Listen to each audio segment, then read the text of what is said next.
I am going to introduce the moderator of our next panel. He is Bill Myers, and he's the director of the National Credit Union's Administration's Office of Small Credit Union Initiatives, where he is responsible for fostering credit union development and the effective delivery of financial services by small, low-income, and newly chartered credit unions. So he is no stranger to developing sustainable and scalable products that serve LMI households, which is the topic of his panel discussion and for us as we interact with the panel during this session. So Bill, would you please bring your panel on up, and the floor is yours. Thanks so much. We're going to change direction considerably. We're not talking quite so much, at least in the initial part of this, about policy directions. We're talking about the difficulty of depository institutions creating small savings accounts that reach scale and sustainability. And it's easy enough to say, but extremely hard to do. So starting at the top, the small savings is of course good for the household. We understand that, and as community financial institutions, that's an important aspect of it. We also understand that there's societal impacts that are beneficial as well. But in the middle of that, small savings accounts are not that good for the depository. It's hard to make a profit on a small savings account. It's hard to convince your institution that you should offer a product that will never break even. So we're going to talk about business models in this session, and I want to give a little background on what I think are the three business models that are out there. And the first one we're all familiar with is you just charge a lot, and that's the payday lending or check cashing and financial institution model, where you say it is so hard to manufacture a $50 savings account or a $200 loan, but we can do it by charging a ridiculous either fee or interest rate for that product. So that's a successful model that's spread all over, but it doesn't reach the social benefits or that we're looking for, the mission benefits. Secondly, and partially what the panel talk about, there are public policy ways to reach this concern, or charitable ways to reach it. And there have been lots of attempts in that area that have reached a certain piece of success. Certainly financial education. We've talked about individual development accounts, which is a highly subsidized savings account. And then I think we're going to talk a little bit about the second round of prize-based savings, another way to incentivize savings. But in the end, the core problem with charitable approaches to savings, unless you get the government behind you to fund the account, you run out of money before you reach scale. So the real benefit of those efforts, though, and we're going to see some of that, is those efforts yield research findings. And from the time that all of us started in this activity, we know a whole lot more about both the behavioral ways we think about people save, but also the product approaches and what works and what doesn't work. So even those highly subsidized events create value in the third model, and the third model is how you imagine a savings product that is profitable in small amounts. And we're going to talk about a bunch of different approaches, but I'm going to summarize them real briefly. Financial institutions usually run into low-income consumers not as savers, but in payment system operations or in borrowing operations. Most low-income people that come in contact with financial institutions aren't coming in and saying, I heard America Saves and I want to open a small savings account and I'll religiously deposit my dollar in it every week. Those are wonderful things, and as Lisa said, there are quite a few of those, but it's not everybody. And most of them that we encounter, they have a financial crisis, they have a financial problem, either payment, remittance, or on the borrowing side. So where that's left us has been with the thought that migration is an important part of the way we build financial products for low-income people. That savings account alone is not going to get you there, but I think Paul's product is called Borrow and Save. You link the products together. Another approach to it is, say with a payday alternative, you start it out as a product, and as soon as they get to know you, you migrate them into a consumer product, say a well-priced auto loan, which again is another asset building tool. So the products that you tend to develop are a little more complex. They require several steps, but the bottom line for all the products we're going to talk about is the financial institution has to be able to demonstrate to itself that it's financially responsible to put their assets behind the product. And we'll see a bunch of different approaches here. Starter products is one way to think about it. I think we'll also talk about youth products, that you think about life cycle cost. Well, real life cycle, that you're starting with youth and you're going to get them a savings account when they're young, and then you're going to try to stay with them when they need their first Visa card or student loans, or they need a car loan when they take their first job. So realizing, if you look at that, if you start with someone who's 10 or 12, that you're not going to make money on that account until a dozen years. So it's a different way of thinking about your financial cycle. So again, I think we're going to hear some interesting examples of this. So I want to introduce the panel. Where are we here? Rick Wazorek. We're going actually in an interesting, unique situation. He's, as of today, the CEO of Mid-Atlantic Federal Credit Union. As of Tuesday, the CEO of NIH Federal Credit Union. So I appreciate that he stuck with our panel, even though tomorrow is his last day of work. We didn't talk about who the travel billing goes to. But he started out, he's a credit union familiar, started out as a teller at Northwest Federal Credit Union, the CIA credit union. Then became a broker at First Empire Securities, which is aligned with credit unions as well. Then to NRL Federal Credit Union as CFO, to Mid-Atlantic Credit Union, to Callahan Associates, which is an analytical firm that credit unions use a lot, and then finally, but not quite yet, to NIH. So welcome, and thanks for not bailing on us. You had a great excuse to leave us. Next to him, Paul Phillips from Freedom First Federal Credit Union in Roanoke. He's been CEO of that credit union for more than a dozen years. And for me, he's got a bio here, which I think is in there. But what stands out to me is that Paul took over a mainstream credit union and created a community development program inside that credit union. First recognizing where his members are, then recognizing that low-income people were the biggest opportunity he had in front of him. There was social mission there, but it was a banking opportunity as well. It created a whole department, business lending, which they weren't doing, micro-lending, and creating a whole suite of products they call impact banking products, which, again, I think you'll enjoy hearing from him about. Kathy Mann, the president and CEO of the National Federation of Community Development Credit Unions, just started her job, I think, a year and a half. A wonderful change. She worked before in the city of New York, the Office of Financial Empowerment, one of the three cities, San Francisco and San Antonio, that really looked at asset building as a municipal strategy, and they're still, it's wonderful view. They're continuing your work after you left, which is a real sign of success. And founder of the Asset Funders Network, an important organization that brings funders into the picture as well.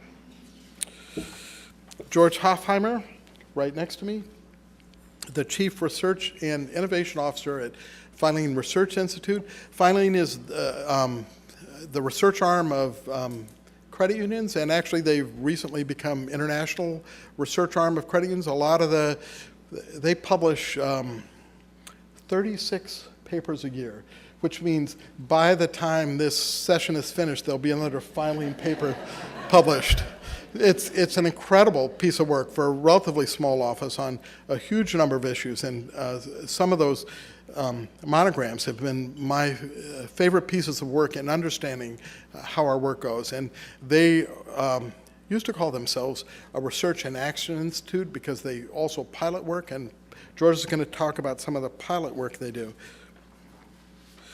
George Barani, who should be familiar to all of you, the Director of Financial Education at CFA, and also the Director of Young America Saves and leader of America Saves, who I think a lot of us first met George when he did Cleveland Saves. a wonderful program and pilot that taught us that working in the public sector and promoting savings can be an effective way to do it. A program that went national and, of course, that he's still involved in. Working for, I think, you say 6 years. It seems awfully short. I think it's longer than that. 36. Ah, there we go. I missed the 30.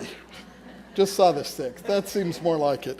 But working on solutions to poverty. And I think that one of the things that George has done is trying to build an alliance. If America Saves really depends on financial institutions to work, it's not solely a nonprofit solution. So as you can see, the panel really tries to approach from several different angles the problem of business models. And I hope you'll enjoy it, and I hope you forgive us that we're stepping down a level from the policy level to talk about, well, if it doesn't make us money, we're not going to do it. But I think it's good work as well. So Rick, you want to start us off? Sure. Can you hear me back there? Okay, great. Okay, so at Mid-Atlantic Federal Credit Union, we're $280 million in assets. We serve Montgomery County. So if you're not familiar with that, it's just north of Washington, D.C. And a lot of people think of Montgomery County as this very wealthy county, but there are some pockets within the county that really need a lot of help. And so back a few years ago, I think it was 2007, we created a program called the Second Chance Checking. And Second Chance Checking is an opportunity for members that could not, or potential members that just couldn't, didn't have a good qualifier, didn't have credit scores that would allow us to open up a checking account for them or a savings account. And so what we did was we designed a program that we would monitor accounts for about 6 months. And even if they had some blemishes on their credit reports or their qualifiers, we would let them in and give them an opportunity to have a checking account. Now, before they can actually open up an account, we would require them, or we require them to do the in-balance program. And a balance program is you take a series of tests, and it's about checking account management, credit reports, and budgeting. And they're required to pass the test, the final test. And they have to have a score of 85% before they can open up their account. And so that's one of the challenges, because people are turned off right away. Oh, I've got to take a test. But our front line is trained to say, look, we'll do everything we can to help you get through to pass the test. So since inception, we've opened up, since 2007, about 200 accounts. And so that's not very many, but in the last year, of those 200 accounts, we've opened up 100 of them, and we're opening up a lot more because we partnered with a program called Bank on Gaithersburg. And I don't know, if you're familiar with this, but one of the neat things about preparing for this is I learned more about the Bank On program, and I was like, wow, what a great program. It started out of San Francisco, and I know there's a lot of people here that know a lot more about it, but I thought, the city of Gaithersburg requires that the credit union offer a totally free checking account, and we do. It's completely free. So that's the first thing that's the only thing really we needed to do. But also what helped us out is we offer financial literacy training as well.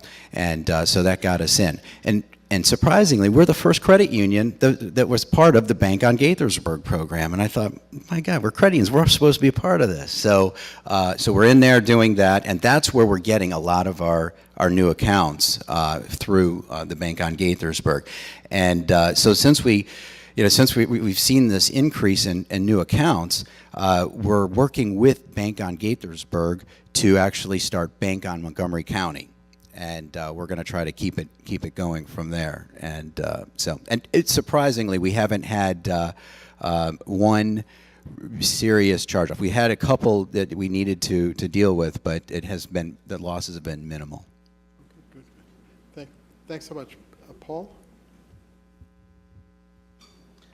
Good morning, everybody, and thank you for letting me join you all. I'm hopeful that by the end of the day, I can take away some ideas to develop some better small savings programs, factoring in behavioral economics and all of these things. But I'm a practitioner, not a policy person, so my words will be much smaller than the policy people.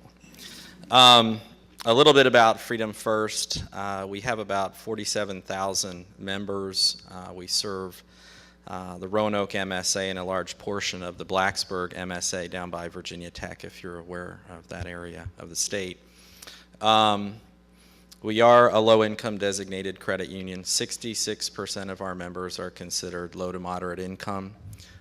We also were the largest CDFI in Virginia. And we kind of changed course of the credit union about 6-7 years ago, as Bill mentioned, and really, I guess, woke up to the fact of who we are and who we serve, and really went about much more deliberately figuring out what products and services make the most sense for that population. We first focused on credit products because that was the need that was in our face every day. The folks were coming in, and we wanted to try and get them out of first kind of payday loan cycles, so we created a payday loan alternative. We do a lot of micro loans, very small, closed-end signature loans, unsecured loans. And one other point, it occurred to me when the earlier panel was speaking, there are roughly 99 million credit union members in the United States. I think that's correct, right, George? Okay. And in order to join a credit union, you have to open a basic savings account. We call them a share account. So there's 99 million basic savings accounts that are already out there. I think that's noteworthy. Also, a lot of credit unions have what are called vacation club or vacation savings accounts, Christmas savings accounts. And they've been around a long time, and having been in the business a long time, we forget about those sorts of things, but that's an enticement to save Christmas. I mean, who doesn't want to save for Christmas? So it just occurred to me that there are opportunities and infrastructure and program already in place that perhaps we could gather around and figure out how to promote more effectively. Anyway, getting back to Freedom First. So a couple of years ago, with the help of Kathy, to my right here at the National Federation of Community Development Credit Unions, they gave us a grant to start a pilot product called Borrow and Save. And it's simple. So people come in, members come in, and they have a credit need, typically small, consolidate bills, these sorts of things. The loan amounts range from $250 up to $5,000. The interest rates will range from 7.99 to 18%. And the basic structure is we'll give you half the money now. We'll put the other half in a savings account, and we will lock that down, and you can't get at it until you pay off the loan. Pretty simple. Does this instill savings habits? Can't say. Since the program started, we've done about $600,000. The average credit score of these applicants is about 570. We've lost about $14,000 on it so far in loan losses. The delinquency rate is only about 0.5%. And we have found that a small percentage, not a large percentage, a small percentage have added money to those secured savings accounts since the loan was granted. The primary use seems to be for larger ticket purchases. So we've had people use their savings when it was released as down payment on a car, for example. We have a program called Reliable Rides, which is, or Responsible Rides, excuse me, that is for low-income used car loans for people. So some have used the savings for that. Some have used it for down payment on a house. We have an affordable housing program that complements that. And then other just life purpose, fix the car, buy tires, consolidate more bills, health costs, things like that. So we're reporting the information to George at Feline, and hopefully we can get enough of a sample size that we can make some intelligent decisions about perhaps scaling that product. But early indications are positive. At least we're talking about savings, and that there is that kind of delayed gratification when the loan is paid off. They now have a savings account that perhaps they would not have had before with some balance in it. Is it a money maker? Is it a sustainable product? No, it's not. But you mentioned pathways. Hopefully, in repairing their credit, because oftentimes you'll see the credit scores go up because they pay us on time. Then they're a member that is better suited for maybe the next credit product. So we put them on a pathway, and perhaps the next loan product can put that relationship into the black. Thank you for inviting me to be on the panel this morning. This is a great opportunity. George Barani here was reminding me that I was at the very first National Savings Forum about 15 years ago. So it's good to be back and to be part of this conversation. As Bill Myers mentioned, I'm with the National Federation of Community Development Credit Unions. We work with about 200 community development credit unions around the country. Freedom First is one of our members, a number of other folks here representing different credit union members of ours. The vast majority of our members, they serve predominantly low-income communities, and they have a primary mission of community development within those communities. The vast majority of our members are, in fact, CDFI certified. So while we're not on a policy panel, there are policy elements to all of this, which is, as CDFI certified institutions and with the CDFI fund, there's a lot of opportunities to be continuing to support, invest in, and grow some of these innovative ideas that we're going to be exploring today. And I want to just make sure we use this as an opportunity to kind of think about that side of the equation too. I think many of our members are able to do what they do and experiment in the ways that they can because they can take on some risk capital that allows them to be able to try out new things without being in danger of being prohibited or prevented from doing so from the regulator. I'm going to talk a little bit about a study that we're in the final stages of, and we just released some initial findings. We talked about it at our annual conference last week in Detroit. We have been working with Kirsten Moy, who's also from the Aspen Institute, and she brought to us a Ford-funded research study about a year ago. And for the past year, we've been working on in 4 different locations around the country, 3 of which are in credit union locations. She and her team of researchers have been conducting very in-depth interviews with very low-income consumers, many of whom have found their ways to either a credit union or, in one of the cases, to a nonprofit CDFI. But these interviews, we're still in the process of kind of, distilling all of the different sort of rich information and data that they've been culling from that. But in the course of these interviews, the picture of what folks that we're intending to reach through these various saving strategies, what they're coping with in their daily lives. And I would say sort of fundamentally in the findings is that, in this population of very low income, which we sort of broadly defined as folks earning household incomes under $25,000, people, we have this concept of people sort of humming along and then a crisis hits and then their finances sort of go out of whack and then they spend a lot of time sort of rebuilding. And, we see our work as sort of rebuilding, paying down the debt, building up the savings, and helping them get back on track. Well, what became very clear through the course of these interviews is that there's this really sort of revolving cycle that so many of the folks that we're working with are going through. So these financial crises are sort of, no sooner are you completing one financial crisis often than another one is beginning. And so a lot of what we are talking about when we're thinking about saving strategies, and we're also talking about sort of more productive, more responsible, more affordable debt options, is sort of how do we kind of meet those consumers really where they are and not try to fit them into sort of our conventional products and then wonder why they're failing in them.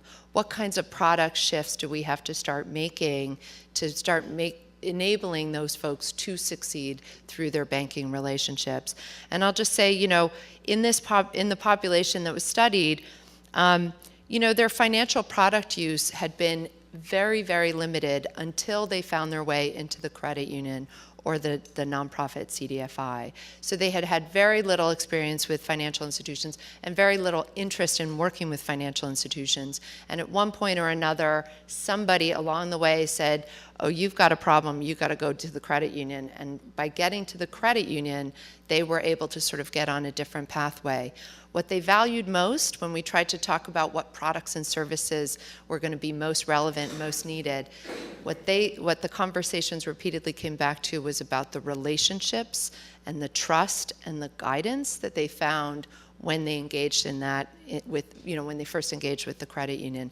And so in the course of all of these conversations, I do think, and as we think about, implications for product, implications for service delivery, implications for operations, a lot of what credit unions do, and it does hurt our bottom line sometimes, is build relationships with our members and customers. So as we're thinking, so one sort of clear lesson learned is as we're thinking about people on their various journeys, is we really have to use those relationships and those trusted kind of, guided relationship to help people move to the next level, and sort of investing in those early on touch points. It is going to be high touch, and we do have to think about a longer term cycle to try to determine how we can cover the costs of those relationships and interactions. I'll also just say it really speaks to the need for flexibility in the products. That's certainly what we were looking to do with Borrow and Save, and I think we've had tremendous success with Borrow and Save, and certainly we were greatly aided by a series of very strong credit unions who really capably implemented it. But this idea of the flexibility, people are going to be able to consider savings if they know there's availability of credit and debt kind of accompanying it.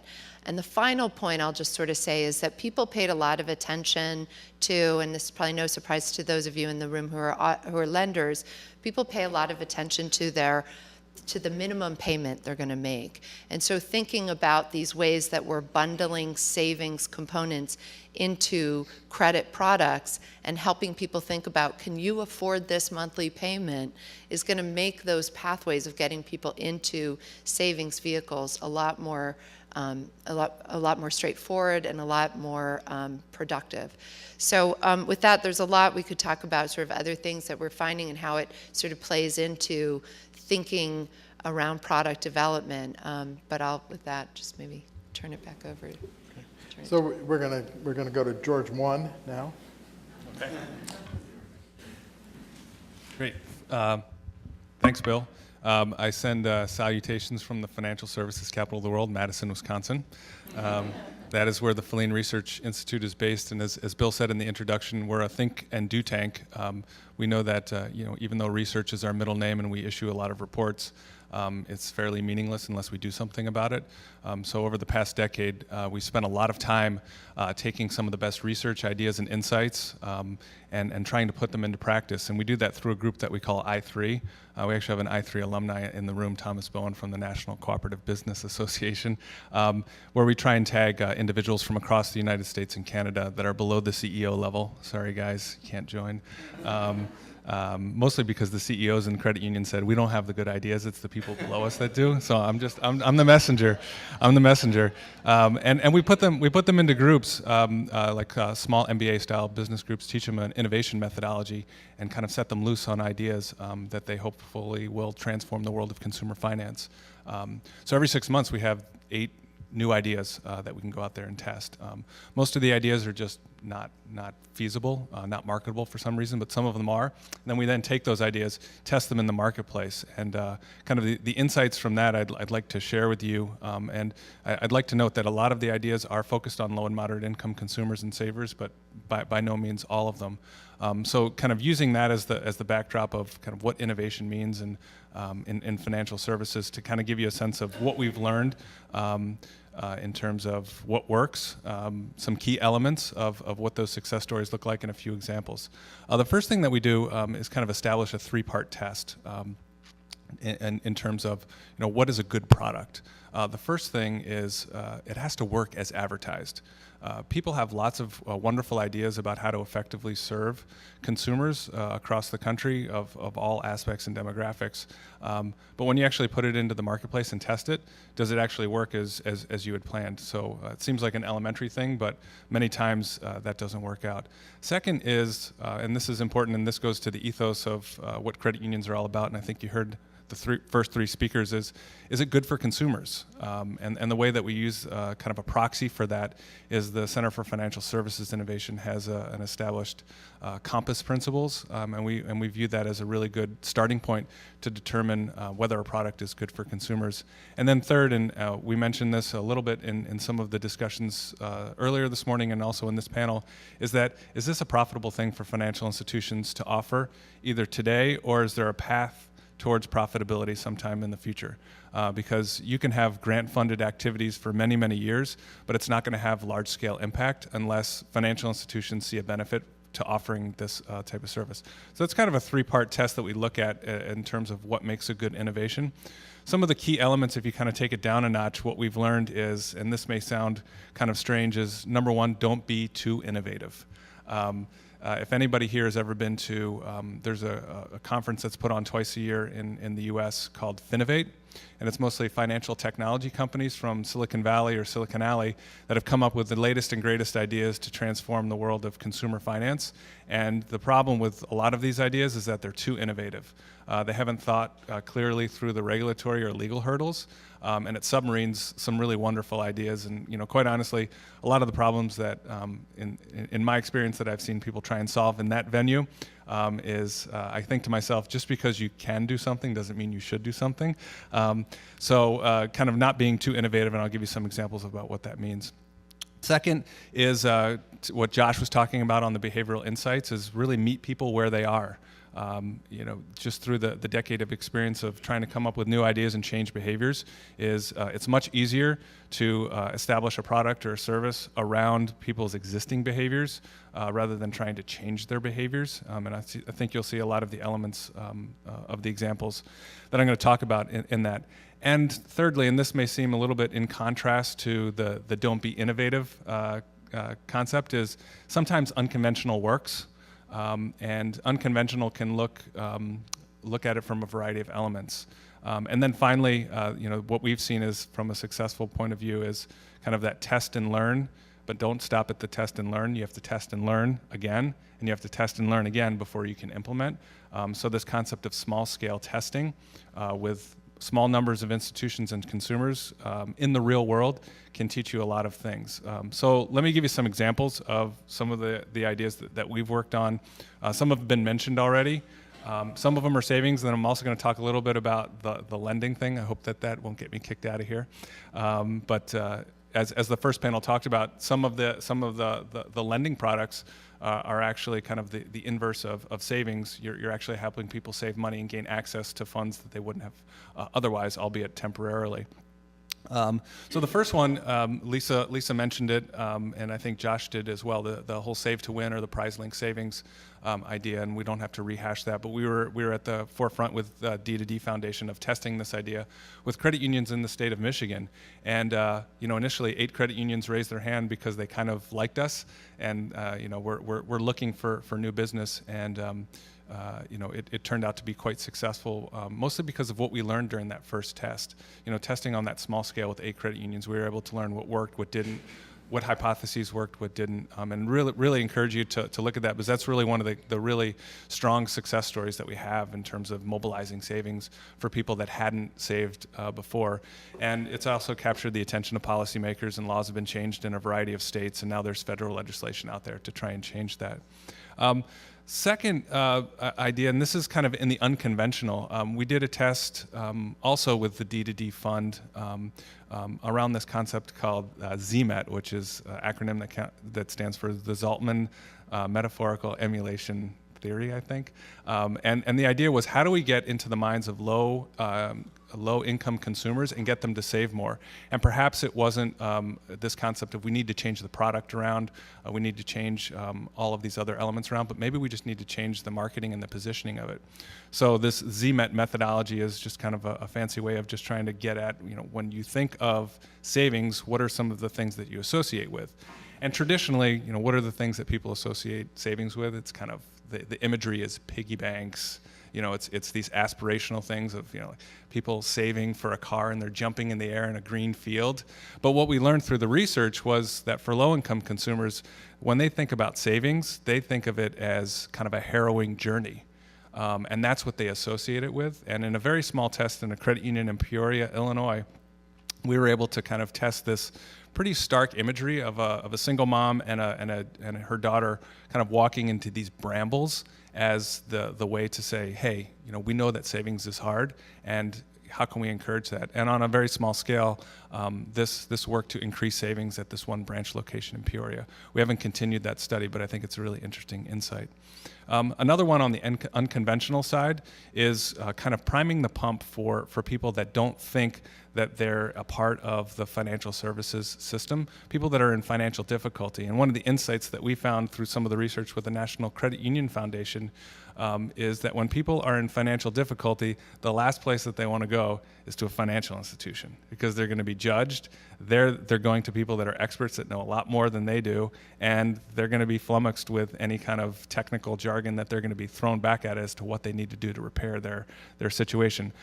So one of our I3 teams several years ago conceived of this idea called Debt in Focus, which was a very, very simple tool that was an anonymous tool, and this is key, to get people to kind of start talking about their finances. We created a very simple anonymous tool that included about 16 questions that got at approximately, this is not a definitive type of source, but approximately, how are you doing financially? And through these 16 questions, we were able to establish an algorithm, and at the end, gave them a score from an A to an F, and basically gave them a series of 5 things that they wanted to do, or that they should do to improve their financial situation, and a very, very simple budget, given the data that they had given us previously, which had to do with how much debt do you have, how much income do you have, very basic stuff. Tested it on a very, very small scale with 3 credit unions, then we kind of put it out during the financial crisis. Great timing for a product like that. 235 credit unions took us up on the offer, and 500,000 consumers went through the assessment. The really interesting thing, and why it kind of connects back to this whole concept of savings, is that the anonymous tool allowed people to opt in to being contacted by the financial institution. So they felt that they had done this homework anonymously, and now the people that really needed help were able to just put in their email address and have someone from the credit union contact them for follow-up. And what we found out was that a significant portion of the people that went through the assessment actually followed up with the credit union and wanted to continue the conversation to get the types of products and services that we're talking about. So those are just some specific examples, and we can go into a lot more. And then we've kind of consolidated those learnings into a project that's funded by the Ford Foundation right now. It's called the Accessible Financial Services Incubator, where we're testing 5 products, and Paul and Kathy mentioned one. Was the borrow and save idea, but 5 innovative products that focus in on either borrowing or savings, and trying to test them and kind of see in a small scale whether these ideas work. Do they work as advertised? Are they good for consumers, and do they make money for financial institutions? With the hope that of those 5, we'll boil it down to 2 to really spend some time and focus on, and then 1 will be implemented at the end of a 30-month time frame with a large-scale financial institution where we can say, this is a win. Now low and moderate income people have this product that's available at Bank of America or Citibank, or even North Carolina State Employees Credit Union, perhaps. I know there's some representatives here. So that's kind of the stuff that we've learned, and I look forward to future discussions. Good. So now our wrap-up, George. Thanks, Bill. And I've been struggling here with analogies. I don't have a top 10 list a la David Letterman, nor a savannah and a lion, nor even a tree, but maybe I could summarize in terms of teach a person to fish, and that old adage. So at America Saves, we're consistently thinking about saving with, particularly for low and moderate income individuals, about expanding access and opportunity and trying to replicate the best saving strategies, saving automatically through work, utilizing direct deposit and split pay. And so one area of focus for us began 4 years ago with youth, summer employees, first-time workers, and began this work in Chicago, where we were able to convince the Museum of Science and Industry, the City Parks Department, the Field Museum, and a few others for the first time to offer direct deposit to their seasonal workers versus checks. Because what was occurring, as I'm sure all of you know, is particularly in urban areas, these young people would get their paychecks and do what their familiar surroundings would expose them to, going to check cashers, paying the $5 fee, putting the money in their pocket, and not saving anything. We saw dramatic results once direct deposit was offered. We saw young people saving anywhere between $100 and $450 over the course of the summer, depending on what they were being paid and how many hours they were working. This is an important group. They're the least knowledgeable, the most vulnerable, the least experienced, and the most likely to use alternative services, not save anything, and not have a relationship with a traditional financial institution. So our goal is to train these young people with their first experience to save automatically through work. And this may sound, like it's a no-brainer, that this should be just a natural thing that would occur, but there are barriers. So barriers with employers who may not want to put a seasonal worker on direct deposit. Barriers because an employer may not want to go the extra mile, do the extra thing to help encourage this workforce. Barriers certainly with financial institutions who consider youth accounts losers and don't even market savings accounts. And here we are asking them not only to provide a savings account for this population, but a no-fee, very low, like $5 balance requirement account, because it's essential that these young people have a positive experience with a financial institution. So we've created a program that takes advantage of existing systems. So inside of an existing employee orientation, whether it's for one person or a group, we have a 7-minute program, if done electronically in front of a computer or a smartphone, 10 to 15 minutes if done in a group session for a larger group, where in one stop, young people are ideally motivated to make a savings commitment, a pledge to save a certain portion of their paycheck. They authorize direct deposit and open up an account if needed. We have a 4-minute video that's the core of this, that's motivational. It's been tested. We've gotten very positive results. We actually redeveloped it as a result of focus groups we conducted last summer with young people part of the effort. And we're on the verge of something that I think is pretty exciting and explosive in terms of 20 million summer youth workers potentially being offered the opportunity to save automatically through work, hopefully an experience once they see their savings grow that will last a lifetime as the strategy to utilize wherever and whenever they're employed. We know this works because last summer we had over 3,400 young workers between the ages of 15 and 21 in Cleveland, Indianapolis, and Chicago. 67% made a pledge, a savings commitment. 96% utilized direct deposit. Per pay savings commitments 31% determined to save between $26 and $50 per pay, and 30% between $10 and $25 per pay. The top savings goals were a consumer product, a car, education, and, to our pleasant surprise, an emergency fund, something that is highlighted in the video. This summer, we're going to be working in at least 11 cities and laying the foundation for dramatic expansion in 2015.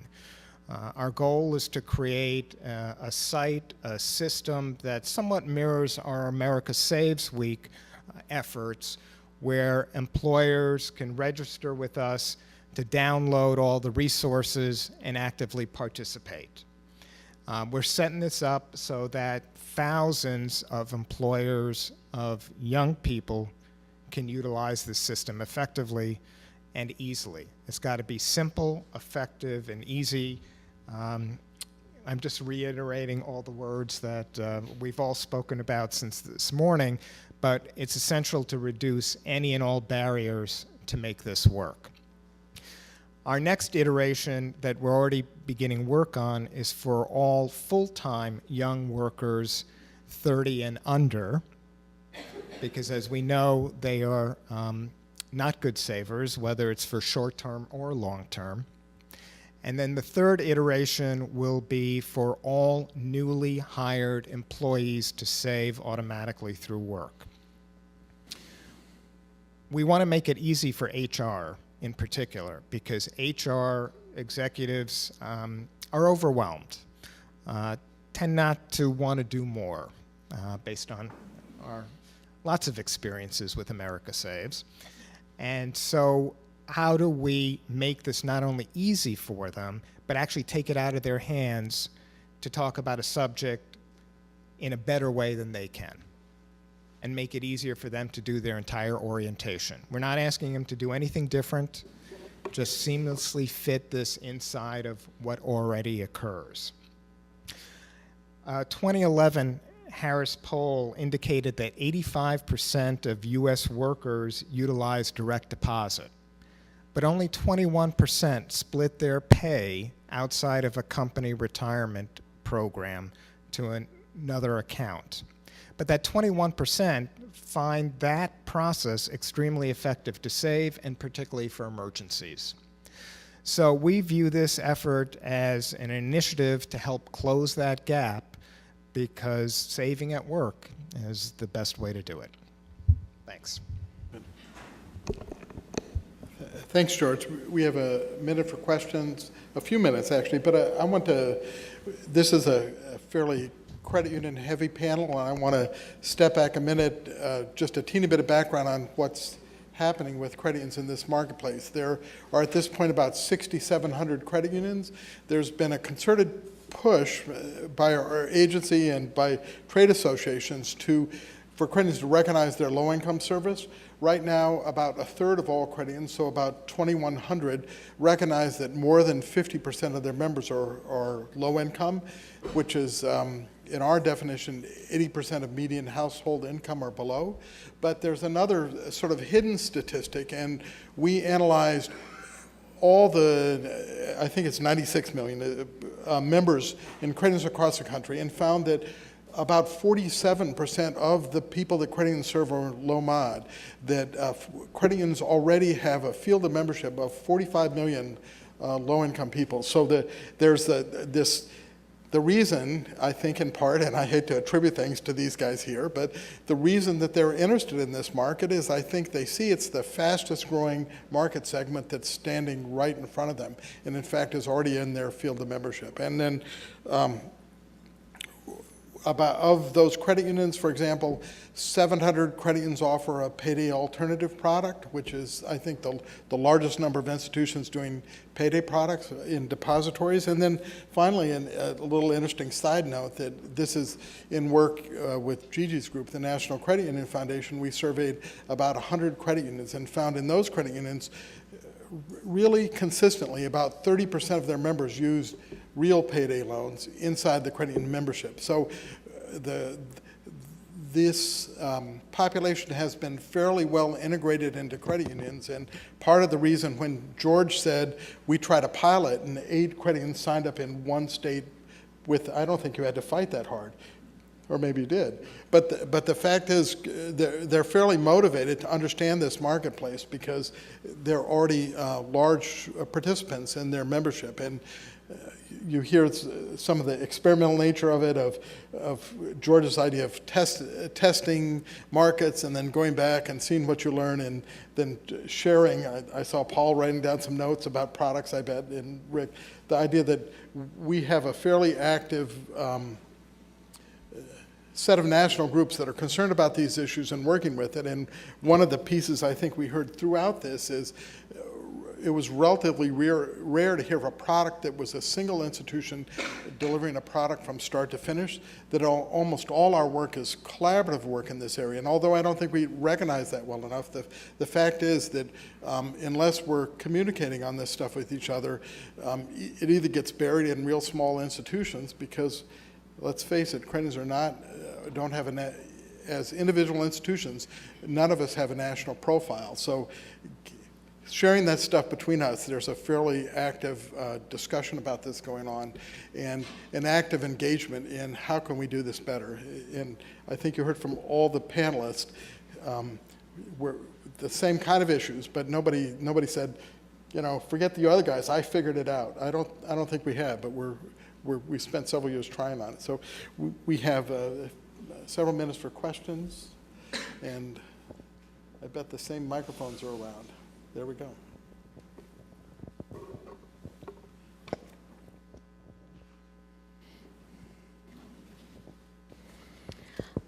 Yeah, for Paul and Rick, how do you train your customer service personnel with respect to intake for new low to moderate income households, considering most of them are under or unbanked completely? It's a completely foreign concept to them, banking, and they're petrified, as we know, of fees. That's what tends to keep them away. And so I'm wondering in what way you sort of approach the fee conversation and how you get them to become banked.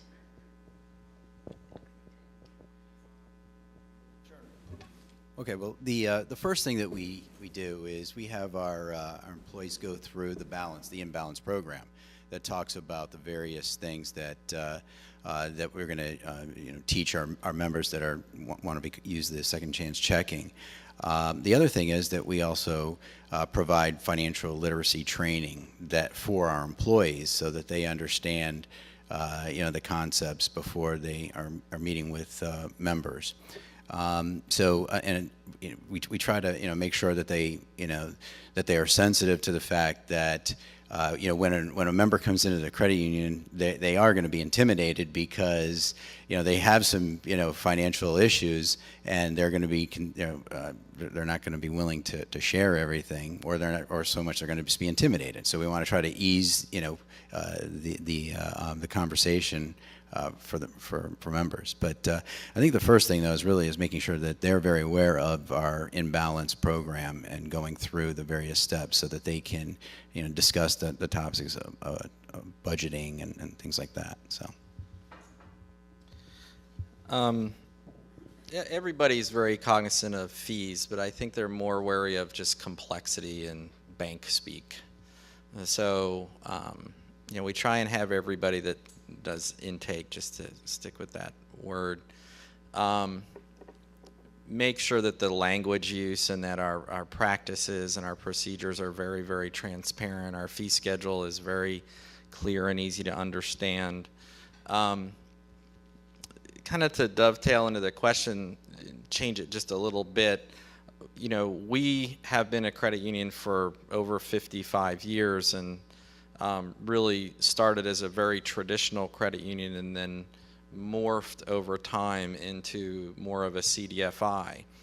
And as part of that process, we formed a community development department that has roughly 10 people in it. So they own our impact banking line.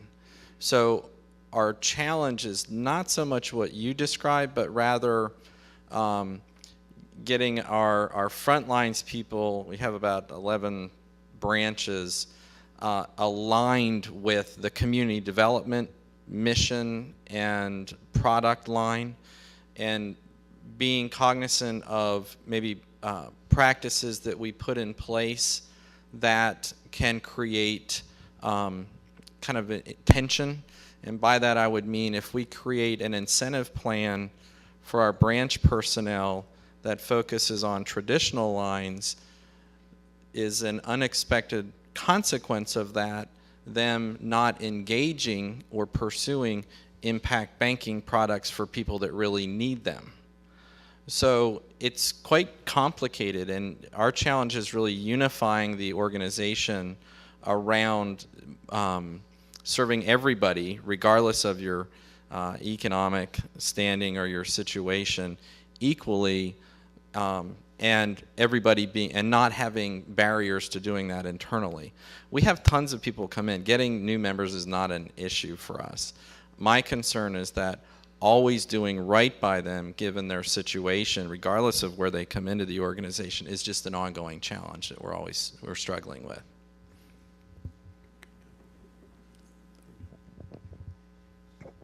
Thanks. This question is specifically for the person who can talk about borrow and save, but the second part of it is actually maybe for the rest of the panel, and that's with the borrow and save product. It sounds, at least with the figures you were sharing, that it is not a very risky product, that the loan loss that you're experiencing is not very large, and that you haven't had a large number of defaults. So what is the largest barrier to scaling that kind of a product? Is there not a demand for that? And if, I think early on when they introduced the panel, they talked about how many of these products really are just not profitable. Are there things that outside institutions like investors, like funders can do to help make more of these products scalable?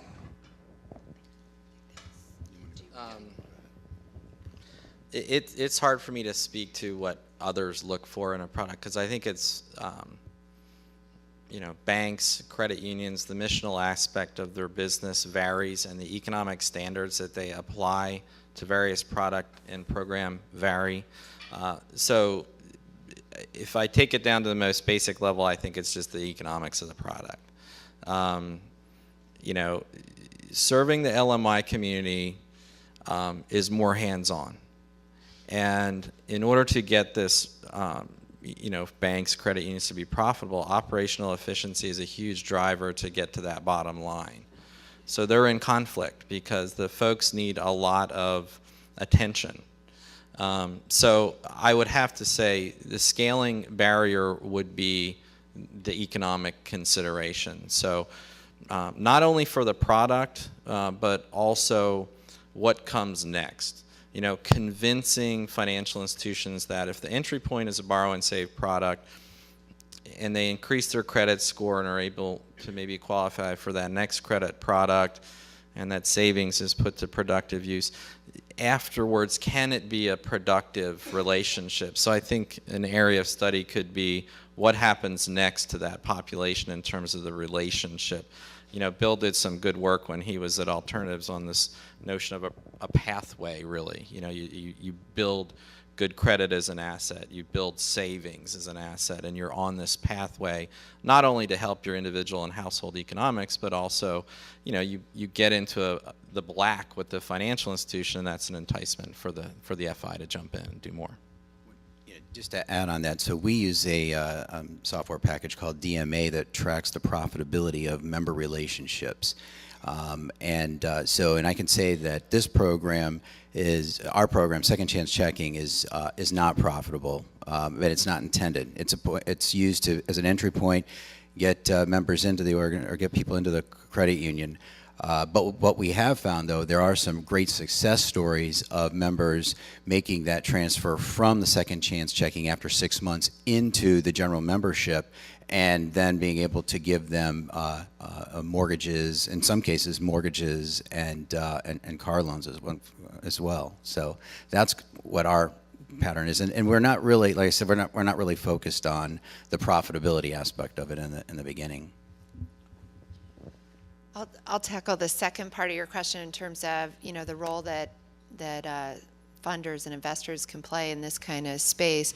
I mean, I think with Borrow and Save specifically, when you're starting up a new product, and particularly a product like Borrow and Save, in which you're asking the credit unions, or the credit unions are developing something that's going to require them taking greater risk, having much more flexible underwriting criteria than perhaps their typical personal or consumer loan product would entail.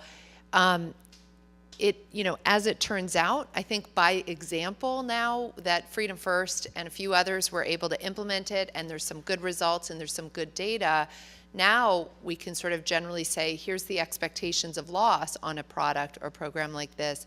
But going into it, a lot of times it's difficult, at least from the credit union perspective, to take that leap of faith. And that's really where funders and investors, and that's why I made a plug at the beginning about the importance of things like the CDFI fund and others, to be providing that risk capital. It's an important component to all of this experimentation, particularly when you're dealing with low and moderate income communities. It may still mean, in at least one of the cases of one of the pilots of Borrow and Save, they still had some limitations placed on them. They had actually identified a credit score range that they were planning to underwrite to, and I think their regulator was a little bit concerned about that. So the lesson learned there was to say nothing about credit scores one way or the other, and and maintain that flexibility of just not being able to use a credit score as a means for determining the borrower's creditworthiness. So that's sort of an example. I think there's a huge role that we could be seeing outsiders continuing to play in this space, and really it's about developing the example that we could then all take part in replicating and scaling. So would the two Georges mind talking about, to the extent you're outside this, what does it look like looking into financial institutions? George Bryan in particular, how much trouble is it to get institutions to participate, or what pitch do you use to get them to say, Paul, you want to be in this program with me? That's what I wrote down. I do want to be in that program. Well, you're going to hear the pitch right now. Well, it's tough on one hand because we need the appropriate products, but on the other hand, this can be a low-cost way of capturing a market that, as Bill described, this is a long-term relationship proposition. But we're actually training, I believe, young people to be the kind of customers or members that financial institutions want, utilizing direct deposit, one or more products, being supported to save on a regular basis because we stay in relationship with them once they pledge to save on an ongoing basis, utilizing text messages to nudge them around their goals, financial information on a monthly basis through emails. So this is a holistic partnership between an employer, a financial institution, and us in coaching, training, supporting these young people to be the kind of members that ideally credit unions would want. It sounds like a job readiness program, but a bank readiness program. George, how about you? You're a little bit more inside, but I think your approach might be, this is a heck of a lot of fun. Yeah, that's it. That's what I'm going to use from now on. No, in addition to a free trip to Madison, Wisconsin in February, it always. No, generally speaking, and I don't think I'm going to offend anyone here. Financial services is not looked at as a very innovative industry. So the kind of the bright spots that I think we can bring are with these new, fresh ideas that help solve problems for the financial institutions that we're dealing with. And that is, in an industry, especially with small institutions like credit unions, their margins are squeezed and they're looking for new sources of revenue and new sources of consumers. And not by chance, but by design, a lot of these ideas that we're talking about actually meet that need. So it's a business proposition. There's never any guarantees as to whether it'll be successful or not. But we go a long ways of kind of saying we can't guarantee what the results are, but I can guarantee you that you're gonna learn something about this that will eventually benefit your product and service portfolio somewhere down the line. Could be a year, could be 3 years, could be 5 years. think we had another question. I think this, Nancy, we're at the last question? 2 questions, okay. Okay, I'm Lee Brady with State Employees Credit Union in North Carolina. And we have noted that most of our members that are low to modest means are probably some of our best budgeters because they have to be. And our risk profile is non-existent in our credit union. We don't have risk-based lending whatsoever. We have a great payday lending alternative program.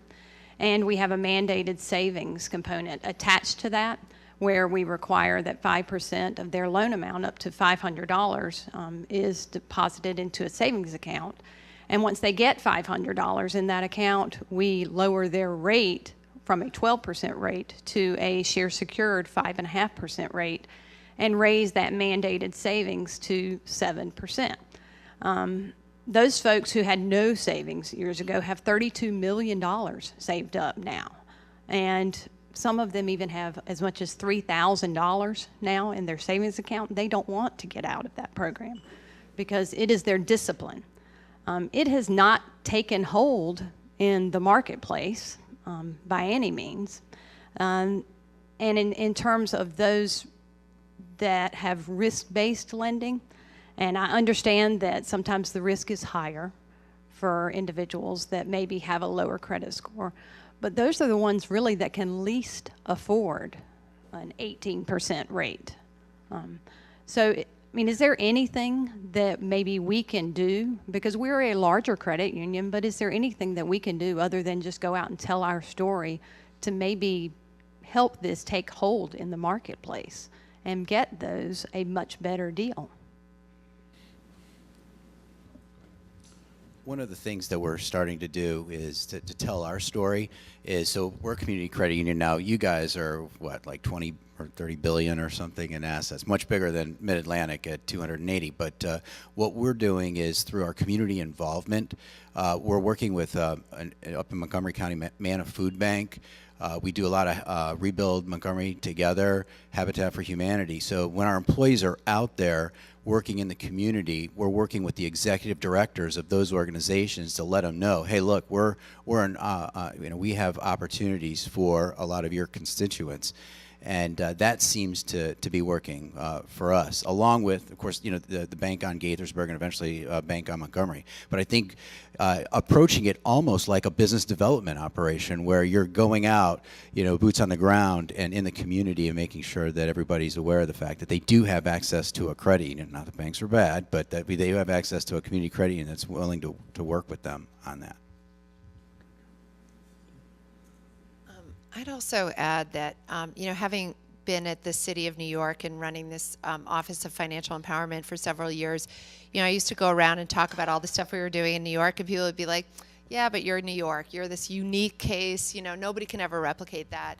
And it was only when we hooked up with people like Willie Porro from the City of Miami and some folks from the City of San Francisco, and we created this coalition of cities who were doing this work together and started sort of amassing our findings and our experiences and sort of being able to broadcast it, that I think people got a sense of like, oh, yeah, what you're doing, any of these, any city can do, and we can, each take different pieces of it. So I feel like, state employees kind of suffers a little bit from that, oh my gosh, you guys are so unique, you do these incredible things, and, whether, we sort of all look to you and go, wow, that's great work. I think the more that we do things like running an analysis on your data with Paul's data and sort of aggregating, the top 20 or 30 innovators in our, in our sector, and start looking at running the numbers, doing that analysis of profitability and the relationship over time, and doing some more sort of longitudinal analysis, the better we're going to be able to articulate the case that this is good business.